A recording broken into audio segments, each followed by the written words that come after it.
এই জায়গাটা নিয়ে আমি দাঁড়া করাইছি যে আমি জায়গা পাও না, আমার বাবার সম্পদ আছে। কারণ এই চাচারা 30 বছর খাইতেছে, এখনো আমাদের জমিগুলোর কোনো হাদি সেরা দিতেছে না।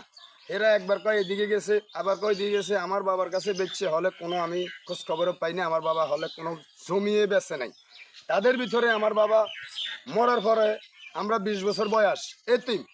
আমরা এতিমের অসহায়ের কারণে তারা সুযোগটা পেয়ে গেছে, তারা আসলে বিদেশ গাঁড। তারা অনেক হাড্ডুডু খেলাইছে আমার বাবার লগে। আমার বাবা মরার আগে আমি ছিলাম, আমি দেশে আছি, আমি বিলেত যাই নাই। কারণ আমি সব কিছু দেখেছি। তারা এ কতক্ষণ আসে, কতক্ষণ আসে না, কতক্ষণ বসে, কতক্ষণ বসে না। আমার বাবা মরে যাওয়ার পরে তারা সব জমি মনে করেন ভোগ করে নিছে।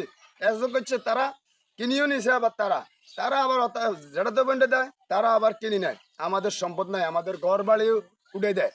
তাই আমি যাক একটা খতিয়ান উঠে আপনাদের সামনে আমি উপস্থিত করেছি যে আমি জমি পাও না কিনা। ইনশাল্লাহ আমার বাবার জমি বাইর হয়ে গেছে, জমি কেউ খাইতে পারবে না, এই জমিন থেকে যাবে। আপনার আমি শত্রুতামি করি কেন? আপনাদের দৃষ্টি আকর্ষণ করে বলছি, এই যে দেখেন তারা আবার সাল্লিশ অমান্য করে তারা মাটি ফেলে দিছে 3 মাস পরে। এইখানে কারা এই গুরিন্দা? আমার এটা প্রশ্ন হইলো, এটা আমি না পাইলে তো আমি না পাম, আমি চলে যাব। কারণ আবার মাটি ফেলালো কেন? সাল্লিশ অমান্য করে। সাল্লিশদাররা তাদেরকে বলছে বসতো, তারা বসে না, তারা সালিশদারের কথা শোনে না। আমি মসজিদে বিচার দিয়েছি, আমি এলাকাবাসীর কাছে বিচার দিয়েছি, আমি কি বিচার পাওয়ার যোগ্য না? আমি গরিব দেখি, আমার কি টাকা নাই দেখি আমার কি বিচার পাবো না এই দেশে? হ্যাঁ, এত জুলুমি কেন শুরু হয়ে গেছে? এই চাচারা এই সবসময় এইভাবে করে, আমাদের লগে শত্রুতামি করে কেন?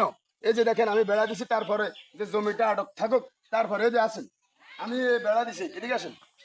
এই যে দেখেন আমি গাছ গাছায় রুকিছি, আপাতত এটা থাকবে। 40-এর পরে কে জমিটা পাও না তাকে বুঝিয়ে দেওয়া হবে।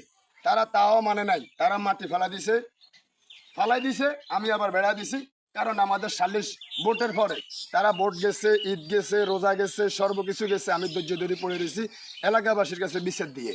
কারণ আমি চাই না রং কোনো কাজ করি আপনাদের সামনে আমি খারাপ থাকি, এটা আমি চাই না। আমি চাই সবাই ভালো থাকুক, সুন্দরভাবে চলুক। তাহলে তারা সুন্দর চায় না, তারা এখনো আমাদের জমিগুলা এখনো খেতে চায় কেন? আমার বাবা কি পাওনানো? আমার বাবা কি এই এলাকার মানুষ না? আমার বাবা কি এই জায়গায় জন্মস্থান না? তাহলে আমার বাবা পাবে না কেন? এই যে দেখেন আমার বেড়ার ছোলাই কিভাবে করছে, দেখেন ভাই, এদিকে আসেন, এদিকে আসেন। এই যে দেখেন খাতাগুলো দেখেন, আমার বেড়া আমি 2 গাবের বদলে আমি এই কাজগুলো করেছি। এই যে দেখেন, এই যে খালের দিকে দেখেন আমার সব পালাই দিছে, গাছ গাছাড়া সব পালাই দিছে। দেখেন আমি আপনাদের দৃষ্টি আকর্ষণ করে বলছি, প্রশাসনের দৃষ্টি আকর্ষণ করে বলছি, আমি সুষ্ঠু বিচার চাই। আমি যদি জমি না পাই আমি চলে যাব, আমার কোনো আপত্তি নাই।